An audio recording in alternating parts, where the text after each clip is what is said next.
భవిష్యత్ తరాలు సిగరెట్లు కొనకుండా సమర్థంగా నిషేధించే బిల్లును యూకే పార్లమెంట్ బుధవారం ఆమోదించింది. టొబాకో అండ్ వేప్స్ పేరుతో ప్రవేశపెట్టిన బిల్లు ప్రకారం యూకేలో 2008 డిసెంబర్ 31 తర్వాత జన్మించిన వారందరూ చట్టబద్దంగా సిగరెట్లు కొనలేరు.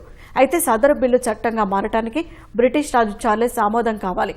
బిల్లుకు ఆమోదం లభిస్తే సిగరెట్లే కాకుండా వేపింగ్, నికోటిన్ ఉత్పత్తుల ఫ్లేవర్లు, ప్యాకేజింగ్ను నియంత్రించే అధికారం యూకే ప్రభుత్వానికి లభిస్తుంది. పిల్లలు ఉన్న కార్లు, ఆట స్థలాలు, పాఠశాలల వెలుపల, ఆసుపత్రుల వద్ద పొగ త్రాగడంపై నిషేధం ఉంటుంది. పబ్ గార్డెన్లు, బీచ్ల వంటి బహిరంగ ప్రదేశాలు, సొంత ఇళ్లలో పొగ త్రాగడంపై ప్రస్తుతానికి ఆంక్షలు లేవు.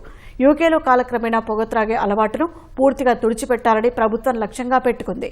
2022లో న్యూజిలాండ్ కూడా ఇలాంటి చట్టాన్నే చేసింది. కానీ అక్కడ ప్రభుత్వం మారిన తర్వాత దానిని రద్దు చేశారు. ఇప్పుడు బ్రిటన్ ఈ చట్టాన్ని అమలు చేస్తే ప్రపంచంలోనే అత్యంత కఠినమైన పొగాకు వ్యతిరేక నిబంధనలు కలిగిన దేశంగా నిలుస్తుంది.